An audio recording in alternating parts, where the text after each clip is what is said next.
it's going to be maximum points for Sergio Perez, who on the streets of Singapore wins the 2022 Singapore Grand Prix. Vamos, Checo, unbelievable, what a drive. This is how we do it, man. We shut our mouth and we work hard.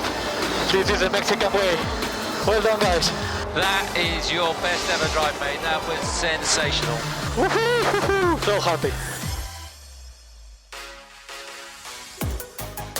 So it is 1 o'clock in the morning here in sweaty Singapore.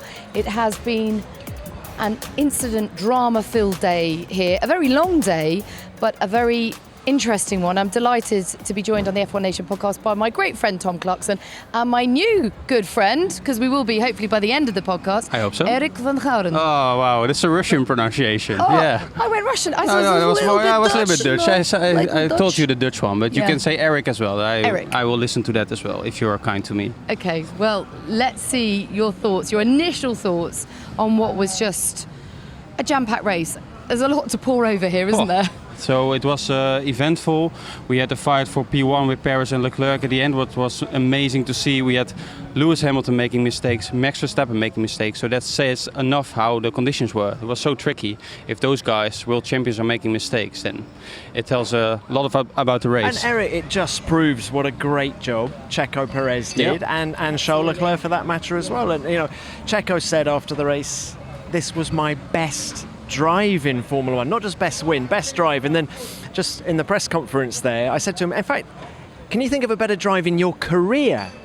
And he said, no, this is it. This is the one. Yeah, he led the race, the whole race. He beat Charles at the start, and then he led the race. It was a Verstappen race from Perez, and of course on the street circuit we knew already he's really strong. Well, look what he did in Monaco. Yeah. I mean, it was similar. And Baku last year, he won. And Baku, okay, yeah. It was a little bit luck because of Yeah. the crash of Max, but still it's amazing to see, and I think he needed it because the last couple of weeks or months he was far behind Verstappen, and of course he missed out pole position by 200s on Saturday. So yeah, it's good to see for him. I think his teammate is not that happy, but yeah, it's now the other way around. How important is it for his career to have this sort of shot in the arm at this stage of the season? Because as you say, after Monaco, it really feels as if his season was falling away from him, and people were talking about the car being engineered more towards Max. Yep.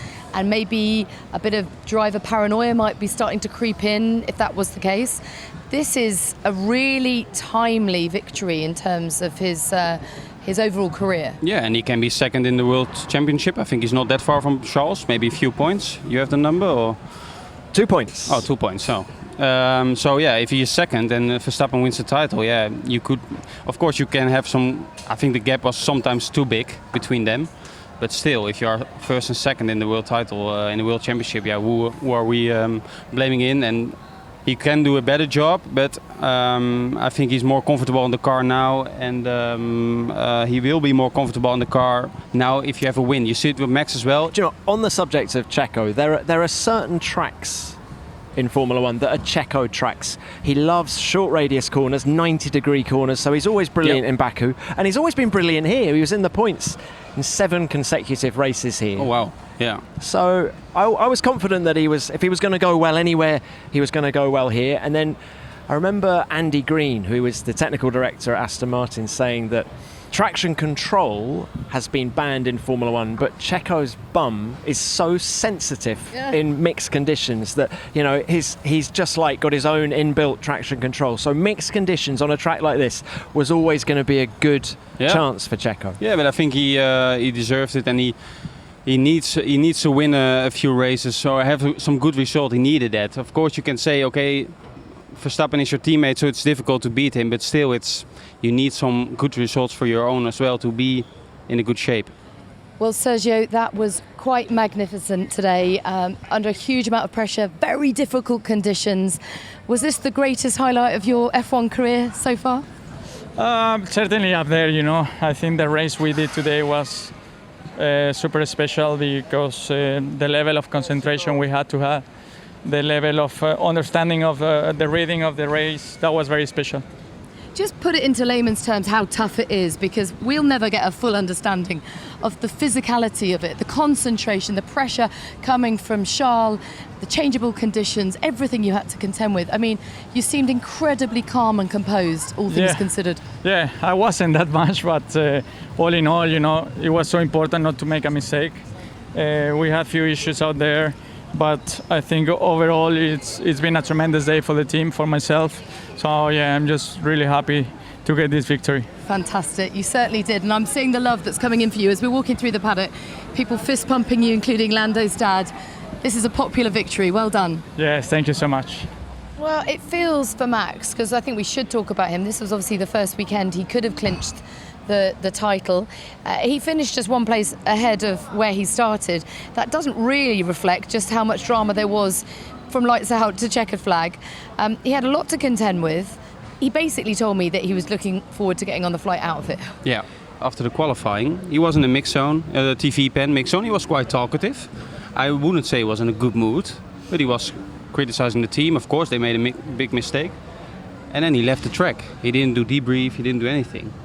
So he was so angry. And then you can say, a lot of people said to me, why? The second title is coming. But that shows the difference between a normal race, a normal person, and someone who wants to win every week. He wants to be perfect every week. You know Max probably better than anyone else in the media centre. Did you sense he tensed up this weekend, and hence that's why we got the outburst in qualifying, the frustration was coming out there, that's why we saw the mistakes in the race as well? Well, he never won in Singapore, and he knew he had the car to win here, to get pole position easily. And if you see your teammate winning, Max knows I could have won as well. But he was not tense because he could win the title here for the first time.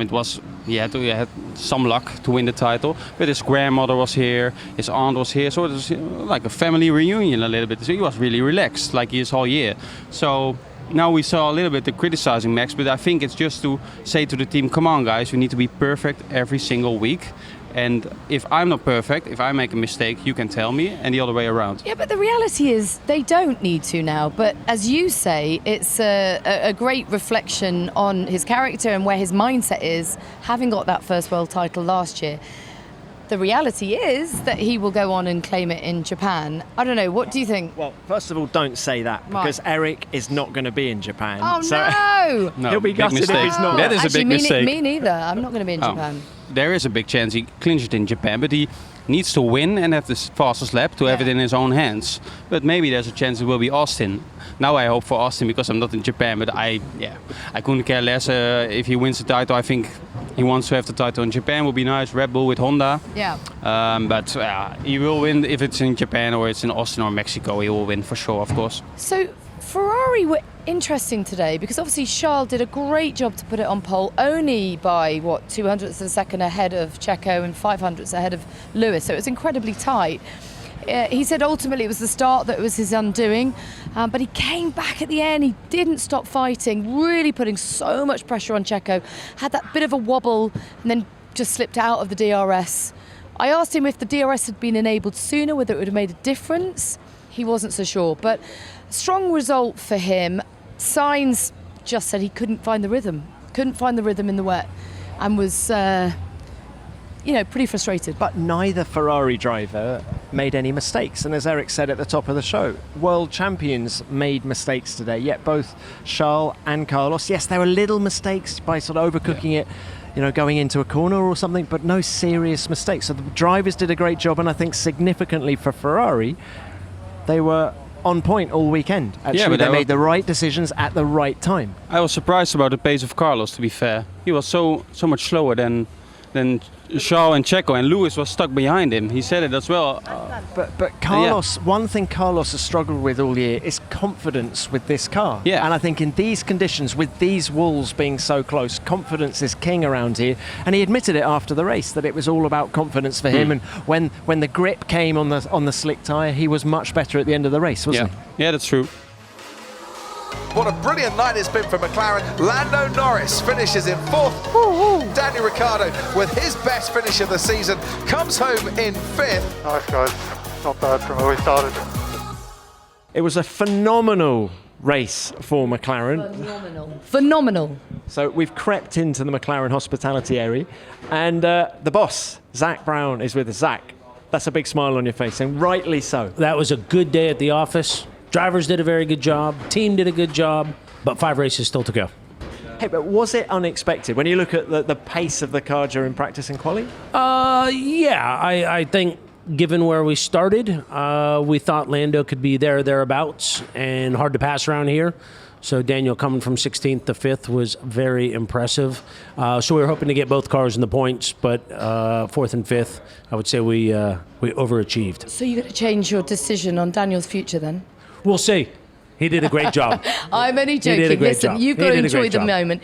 One point that he did make in the pen was just how mature this was from the pit wall and the drivers, just to bide their time, not to rush in. And actually that really did pay dividends in terms of the ultimate result. You benefited from the safety car, but it felt like it was a real coming together of opportunity, but also great decision making. Yeah, it was. It all came together. Drivers did a great job. Pit crew did a great job. Strategy was sound and a little bit of luck.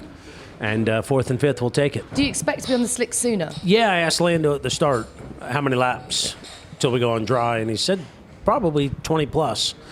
It looked like 5, which of course I would have gone to slicks on lap 5 and just held on. But yeah, it did take forever, but they knew from qualifying yesterday how long it took to dry, and the guys had a hard time getting temperature in the tires. You know, Lando was pushing Carlos at the start because Carlos couldn't quite turn on his tires, and then he looked like he did, so it was definitely a challenge, and good the guys kept it on the black stuff, as they said, because a handful of drivers didn't. 22 points today. I mean, that's fantastic. Gives you an 8-point advantage over Alpine, obviously double DNF for them. This is a really big moment. You never want to celebrate someone else's bad fortune. But you don't? There was a big... Oh, you don't? Okay, you do. But there's you know, it's a big swing in momentum back to McLaren. Yeah, a lot of races to go, but it was good to make up a big chunk of points. But a lot of racing to go, and they're very competitive. I'm not exactly sure what happened to their cars. Both engines. Both engines, so I don't know if that has consequences for And future races. Engine for Fernando at Monza as well. Was it? Yeah. So I think it's going to come down to the last race, and hopefully we'll end up on top. There you go. There's entertainment to come all the way to Abu Dhabi. Anyone who thinks the championship's going to be wrapped up, there's nothing to see, very much mistaken, Tom Clarkson. Absolutely. Thank you for your time, guys. Good to see you. Well done again. See you later. We've probably all heard stories about cybercrimes from friends or family at some point in our lives. And as we spend more and more time online, it's fast becoming a concern of mine. And if, like me, you're looking for a way to protect your data and privacy, but don't know where to start, NordVPN is a great solution. You don't even need to be tech savvy to use it. All you need to do is download the app and connect with one click for immediate protection, or enable AutoConnect, and you're free to browse the internet without fear of hackers, malicious sites, or pop-ups getting at your data. If you're worried about your internet speed being slowed down while using it, don't worry, because NordVPN has that covered as well. It's the fastest in the world, so you won't experience any lag or buffering. They have more than 5,000 servers in 59 countries, so you can easily connect to a server to ensure better speed. And you can connect up to 6 devices with just one account, and it's compatible with every major platform: Windows, Android, iOS, Mac, and Linux. You can even use it to protect your smart TV, and all of that for the price of a cup of coffee each month, which is a small price to pay for peace of mind. Grab your exclusive NordVPN deal by going to nordvpn.com/F1Nation to get a huge discount off your NordVPN plan and 4 months for free. It's completely risk-free with Nord's 30-day money-back guarantee. That's nordvpn.com/F1Nation.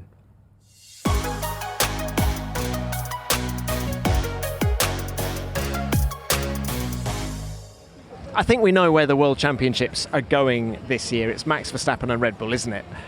But I'm fascinated by this battle for P4, as I was actually last year. It's, Alpine and McLaren. Alpine came in P4. They've left P5 because they had a double engine blow up, and McLaren nailed it again. Yeah, and Ricciardo, I think they were a little bit lucky with the safety car because they extended their stint on the intermediates, and then they had Norris had a free stop, Ricciardo had a good free stop. I think he went from 10 to 6 at that point. But yeah, sometimes you need some luck, and Ricciardo he didn't have a good qualifying again, and now he's P5 in the race, and Norris P4. That's a great result. And McLaren, of course, they're so ambitious. And if you can be P4 in the championship, in the Constructors Championship, that's a mega difference with P5. You are completely right, Tom. That's a great fight to see as well. And I think maybe we have a decision only in Abu Dhabi. It's not okay. It's not for P1, but there are things to fight for. And people don't have to underestimate how important it is for those teams to be ahead of each other. And they're pushing hard. Alpine turned up here with a new floor. McLaren turned up at least on Lando Norris's car. With new side pods and a new floor as well. So they're going to keep going right to the end of the year, aren't they? Yeah, but that's what we want to see. Of course, we want to see a fight like last year about P1. But yeah, if it's not happening, let's see a fight. Oh, Lando's walking past. I know. What's happened? He is literally sweating buckets. Now Lando's taking a photograph of me. This is not right. I feel like have I sweated more in the last hour than you did in the Grand Prix? It looks like you've been in the pouring rain. I'm not good in the heat if it's not obvious. But can we talk about your race rather than me having to stare down? Do you know you're going to be featured on Lando JPEG, the new Instagram New channel, my new Instagram page. It's kind of a big deal. But also, what's kind of a big deal is your race today. You must be pretty happy with that. Great race today. We just debriefed it all. And I just said, I just drove amazing. Car needs a lot of work. And simple as that. But both me and Daniel agreed with each other. We both complimented each other. So, no, the team did a great job. Like, the strategy was where we gained a lot today, especially from Daniel's side because he had to overtake a lot of people. He gained a lot just through the strategy, staying out, boxing under the VSC. So the team did a good job.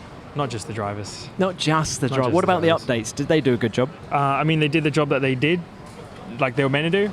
Not exactly much better at this current point, just because we couldn't exploit them as much as what we want here in Singapore with the high ride heights and soft car that you need in the street circuit. But Japan, we should be able to get a better understanding. So I can't wait for Japan. I'm going to go and say well done to my team, so I'll see you later. Well done. All right, Congratulations. Travel safe. Well done, Lando. Look, we haven't talked about Mercedes yet. One car of theirs finished in the points. P9. I know. Do you know, I genuinely thought Lewis could win today. Yeah. After that quali yesterday, just a good start and a bit of luck, and the win could have been his. I wondered even towards the end whether he could have put it on the podium. Obviously, that lock up at turn 7, lap 33, put paid to that. He was frustrated with himself, chastising himself. Also, a bit of a disagreement with the team in terms of whether he should be on used or new inters. It just didn't go his way today, did it? No, I had the same feeling as you.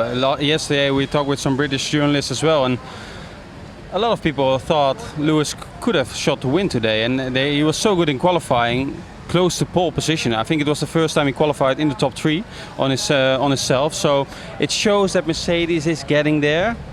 A little bit, okay, it's going in steps. The one track is better for them, suits them better than the other track, but it shows they're getting there, and I think Lewis still has the fighting spirit. So I hope at the end of the year or at the beginning of next year they will be there. Talking of fighting spirit, I love the fact that Russell was just in it till the end, just fighting away. Obviously the first to go on the slicks. He was everyone else's guinea pig. Everyone's like, well, what's happening with Russell? Oh no, we won't go on to slicks. Judging by that, but they did eventually come to him, and he wasn't giving up. I love the fact he kept up the fight, and he put in the fastest lap, albeit outside the top 10, so he didn't take the point, but he did take the point away from Sergio Perez. Look, I get all that. I love the fighting spirit, but actually I thought we saw the biggest gap between George and Lewis all weekend here in Singapore. I thought George, for whatever reason, wasn't quite hooked up, and there was a brake issue in qualifying. I get that. And he was, as you say, the guinea pig in the race on slick tyres. But for some reason, he was never completely happy around here. Whereas this is a sort of Lewis Hamilton mega track. And let's think back to 2018 and that amazing pole lap that Lewis did around here and the 4 wins, etc. But I'm sure George is going to spend the next 4 days just analysing the data from Lewis Hamilton this weekend, because I felt Lewis was doing something slightly different with the car to him. Yeah, it can be, and I think George has a good season as well.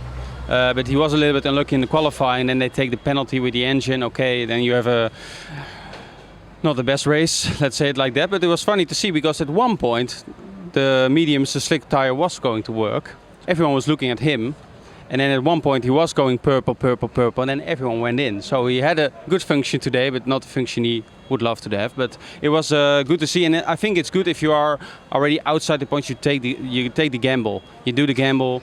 Okay, let's risk it, and maybe it would have worked out, and he was on the podium today. You never know. Lance Stroll, his best finish of the season is 6th. Okay, Lance, that's checkered flag. That's P6, P6. Well done, P6. Yeah, great job. Great job. You kept it on the track. Many people didn't today. That's a brilliant job, mate. Well done. Lance Stroll, your best result of the season. Congratulations. Thank you. You get a little bit drier than you did when I saw you in the pen. Yeah, no, it was a good sweat out there today.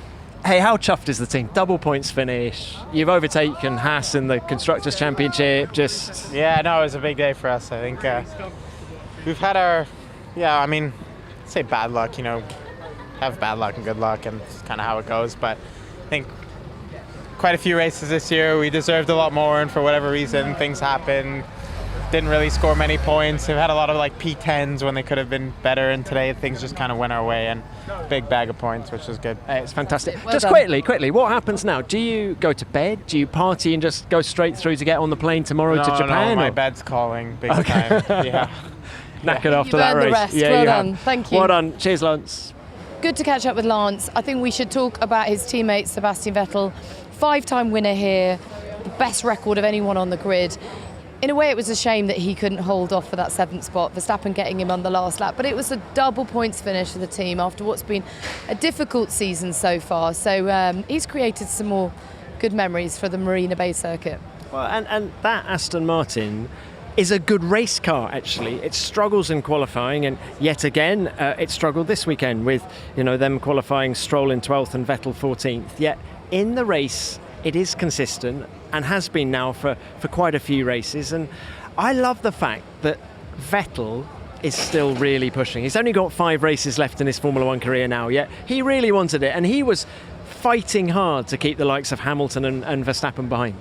Yeah, it was a great fight with the 3 of them in a row, 3 world champions. I know, that was Fernando cool, was not there. That was a shame. He was already out of the race. But I think Vettel, you see a little bit more, maybe calmness.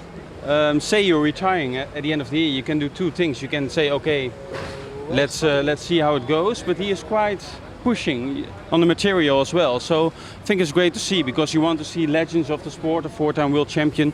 You don't want to see them going on and on. You will see them having good results. So it's good to see. And it was a great fight with Verstappen. He was stuck behind him. He was really frustrated. So Eric, it also proved how wild Max is, right? He really wanted to finish that race in 7th place, and he was prepared to put it on the line, and yet he's miles ahead in the World Championship. And I thought, yes, it said a lot about Vettel, but it said a lot about Max as well. yeah, it was a great pass in the last lap. It was right. So it was great to see. It's for 2 points. It is, but for Max, every point counts. So I wasn't surprised about that, to be fair. Zhou Guanyu stopped on the track. This is at turn 5. He's out. Alfa Romeo is out of this race. Zhou Guanyu, in his first ever Singapore Grand Prix, has lasted 8 laps. He's had his contract extended for another year, so we'll be back in 12 months' time. But that's his night done here in Singapore. So Zhou, good to see you. Not the race that you would have wanted this weekend. Pretty disappointing, obviously, to come to Asia. You will have had a lot of support here, I'm sure, and not to see the checkered flag. That must have been tough. Yeah, exactly. Looking at how the race went, it was just as entertaining watching in the hospitality. So want to be there, of course, to gain this experience. But nevertheless, it's great to have so much fans. We take the positive. We show a good speed first time in Singapore, so it's never easy here. But looking forward to having more home sport next year when we go to Shanghai and come back here again. It is amazing, the fact that you're going back to China and you've got a contract for next year. That's a real boost for your career. Yeah, it's nice to have that, because last year was a long tough period waiting for the confirmation, and this year everything is sorted, so it can be more relaxed, one thing less to be worried about. So now I just want to give the team the best I could every weekend, and hopefully that we can have a strong or back to the point with both cars very soon. Joe, just quickly, what happened with Latifi? I mean, yeah, basically I think his left mirror wasn't working, and it was a tough one. I mean, from my side, it was quite frustrating because obviously I had some issue at the start, then we was coming back quite quickly, then side by side into turn 5, and Latifi just went left and down before turning to the right-hand corner, so which is something I didn't expect to have that when we are side by side. So yeah, he got a penalty, but it's basically ruined my race instead. Here's to a better result in Japan. Thanks for your time. Thank you. VB, there's a bucket hat man. This is the bucket hat that's for sale, the blue one. Yes, that is correct, for any fan to buy. Okay, that's brilliant. Points, sadly, were not meant to be in the race today. Are you walking away from this one feeling really frustrated? It is frustrating because it's been a long time, but I think, from where we started today, from 15th, it was always going to be difficult. So, the thing is we just need to try and qualify better and hopefully have a bit more like a normal weekend. Yeah, for once we had no issues, but now the weather was playing quite a big part. Thank you very much. I don't know about you, but I think Valtteri is in the best place ever. Like, I know today's result wasn't great, but he seems so relaxed. Yeah, but when he was in Mercedes, I sometimes had an interview with him. He was so funny. Typical Scandinavian guy, I would say, with a good sense of humor. I like him, but I think you're right. The pressure is off. The Mercedes pressure with Lewis next to you, and now he's in a really, really good mood. And especially at the start of the season, he had a really, really good results, of course. I think one point to be made, though, is that he's actually got a little bit of pressure from his young teammate now. I think Zhou has come in, and certainly in the second half of this season is keeping him honest, certainly over one lap. 100%, and also something that he said was just how impressed he is by the few mistakes that Zhou makes. I said, what has impressed you most about him? And he said, he doesn't make mistakes, and that's quite rare for a rookie. K-Mag, do you agree? Agree on what? Kevin Magnussen comes in to sort out his front wing. The old one disappearing back into the garage. The new one gets fitted. Kevin Magnussen can get back out on the track again. Difficult weekend for you this weekend. It kind of promised more than it delivered. That's for sure. I mean, I had to pit because I had this damage on my front wing. Positives, mega quali. Yeah, mega quali. Good pace in phases of the race, especially on the intermediate. Our car just seems to be good in intermediate conditions. So. Do you know what we've actually done, though? Sorry to interrupt. We've managed to get you past all the fans without having to stop. That's great, thank you. Look at the support you're getting. Isn't that lovely? I couldn't hear you. Good support here. Yeah. Well done. Better luck next obviously weekend. On a podcast you can't see what we can, but as we're walking out of the paddock, it is lined 10 deep with fans, all cheering. Good, really quick word, can we walk together? I mean, a tough day outside the points for you today, and actually we kind of expected and hoped for more. It seemed like the car was really coming to you. Yeah. No, I mean, obviously, with Kevin losing, half a lap with changing the wing, which we had to change, so that wasn't good. And the starts were not good. So in the end, we could have gone home with points if it wouldn't have been for. We have to blame ourselves as well a little bit, It's needle between you and Aston Martin now. Yeah, it's a little bit too close, So, as I said, we had an opportunity to make points, but we didn't take it, So we don't have anybody else to blame than ourselves. Well, look, tough weekend in the end, but better luck next week. Cannot get worse, huh? Okay. Safe flight. Travel take safe. Care. Travel safe. Straight on to Japan. I think that's the thing, Eric, isn't it? Is that for anyone who's had a bad weekend, at least they don't have to wait long till they go racing again. No, because it felt like a really long time when we had Monza to Singapore. So if you have a few weeks off, then it's good that you can have a race directly after, of course.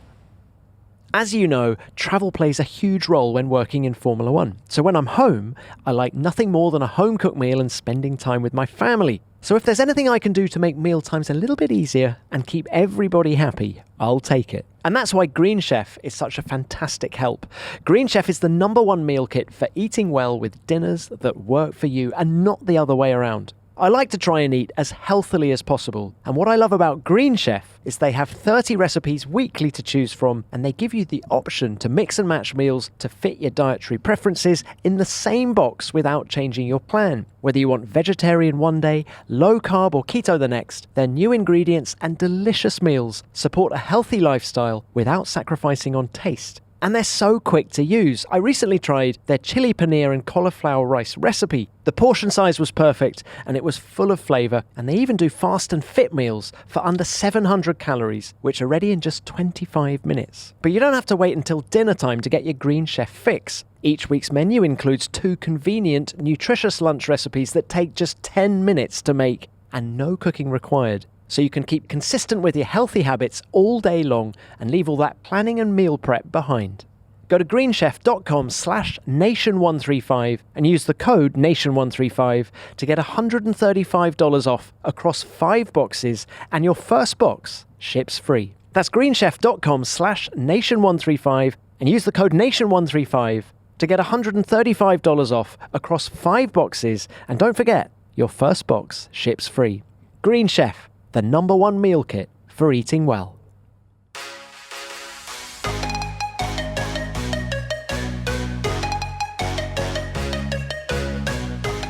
So the top 10 looked like this. Sergio Perez took his second win of the season and his first win here in Singapore. Charles Leclerc was second, taking his third consecutive podium, and Carlos Sainz was third. Then it was a McLaren double, Lando Norris fourth and Daniel Ricciardo fifth, and then Lance Stroll got his best result of the season in sixth, closely followed by Max Verstappen in seventh. Then it was 5-time winner here in Singapore, Sebastian Vettel coming home in eighth, with Lewis Hamilton ninth and Pierre Gasly rounding out the top 10 in 10th. Okay, Tom, Eric, what I want to know, your ultimate takeaways from this weekend. There's been a lot to process. What have I taken away from this race? One, how much we've missed the Singapore Grand Prix. It is, yes, there are other night races in Formula One, of course, Saudi Arabia, Bahrain, but there is something about this race that is unique. It's an expression I use the whole time, but it is a modern day classic and has been since day one back in 2008. Just look at the paddock, look at the stars, look at the amount of business that the paddock has done this weekend. So we've missed this race, but on track, Sergio Perez is my driver of the weekend, actually. I think he came into this one very under pressure. I think the Mexican press is quite fierce with him, and I think people have been accusing him of, not justifying his place at Red Bull, and I think this is a huge justification for him. And I think he'll take a lot of confidence from it, and he'll be a player for the rest of the weekend. Yeah, for me, I totally agree. Singapore is for sure in my top 3 of all the events. What I like to see with Max, of course I'm focused on Max a lot of times, was he is not taking anything for granted. Of course the title's coming, but he's so criticizing the team if there's a mistake, and he's criticizing himself as well. Well, look, I would thoroughly agree with you both on being back in Singapore. It's actually my first time in 7 years. Why have you missed this one? Because I didn't do flyaways after having the kids, but I brought Wilf here when he was 6 months old, because Singapore Airlines said that they wanted to help women get back to work after having kids, so they paid for me, my best mate, my mum and my son to come to the race. Oh, wow. So it was brilliant. But then after that, it just gets difficult when you're juggling kids and work. And Sky were great because they just said, look, we'd love you to go to Singapore. You can go in and out. You don't have to do back-to-back races. It's too long to be away from kids. And I'm so pleased I came. Obviously, I miss my kids like crazy. But flying back tomorrow, and I've just loved the weekend. It's been such a buzz. I'd say driver of the day, I would agree with you about Checo, phenomenal, but I've got to give a little shout out to Daniel. I mean, it's been a really tough few weeks for him. He still managed to put a smile on his face. I was so impressed that he picked up the phone to Oscar Piastri when Oscar felt uncomfortable about the situation, and he phoned him and said, mate, I don't want you to, this isn't on you, this is nothing personal, I wish you all the best. And then he comes here and takes it from 16th on the grid up to 5th. So I think that's brilliant. This also needs to be a bit of a look ahead to Japan. Eric, just remind us, what are the stats for Japan? What has Max Verstappen got to do to win the World Championship at Suzuka? If my math are right, he has it in his own hands to clinch the title there. If he wins the race and has the fastest lap, then Charles can be second, and then still Max wins the title. So it's not coming automatically to him. But it would be nice with Honda and Red Bull, their combination, of course. But I think there's a lot of rain coming in Japan as well. So maybe you will be this wet again next week, like you are now. It's a great track. It's a great atmosphere always. So and I think we have a really important week for Formula One for sure, with everything happening about the budget cap. So it will be very tense maybe. Well, the budget cap coming out on Wednesday midweek. We're going to find out who was or was not above and below the budget cap last year. But from a performance point of view, do we think it's Red Bulls to win again? I think every track is a Red Bull after the summer break. They are so dominant. In this track, I think a few months ago in Singapore, Ferrari had to be the leading car. Now this week in Red Bull again was so much faster normally. So I think every track is a Red Bull track at this stage. Normally, if Max has not the best weekend, let's say politely, then the week after he has a very good weekend. So hopefully the Dutchies will wake up early to watch the race. Erik, one of my favourite things about Suzuka is just seeing the drivers' faces when they get out of their cars at the end of a session. It is the ultimate driver circuit. Everyone talks about Monaco, of course, and even Singapore as well, but there's something about Suzuka. It's high. There isn't a slow corner apart from the chicane right at the end on the whole track. And sector one with those left, right uphill sweeps. The drivers absolutely love it. And so I think an aero car like the Red Bull that's so dominant there is going to be very quick. Charles Leclerc needs the Ferrari to be good as well. Yep. Otherwise it's gone, isn't it? Yeah, I think it's gone already, but he wants to be pushing and he wants to win races, of course, and not only having pole position. So I think will be a great weekend again, especially with the rain coming. So. Hey Daniel, look, great job by you today, but Thanks. You've arrived at the stage in the show where we're actually doing a bit of a preview to Suzuka. I just got sent a weather report. It looks wet and cold in Suzuka. Oh, we've done that before at Suzuka, haven't we? Oh, no arigato, no. I got some buddies from Perth, some of the day ones. I haven't even seen them yet, to be honest. I've seen just the pleasantries, but I haven't actually spent some time with them. So. Talking of pleasantries, you just got a thumbs up there from Alan Permain, who you obviously used to work with. Yeah, but that was nice though, because that was a tough day for them. Yeah. And he clearly is pleased for you. He's a legend. He's always been super nice and just supportive. So as you say, like on one of their worst days, for him to still come and give me a thumbs up, I know he genuinely is happy for me. So I really do appreciate that. And there's a lot of people in the paddock who. Yeah, just these little things go a long way. So I am, as I said, appreciative of people's nice thoughts. Go and sit down and have a beer. Thank you. Thank you. Well done. Yeah. Give him a cuddle. Thanks, mate. Well done. Have fun with the boys. I won't be in Japan, which is a shame. But now I've just heard it's pouring with rain and freezing cold. I'm not that gutted.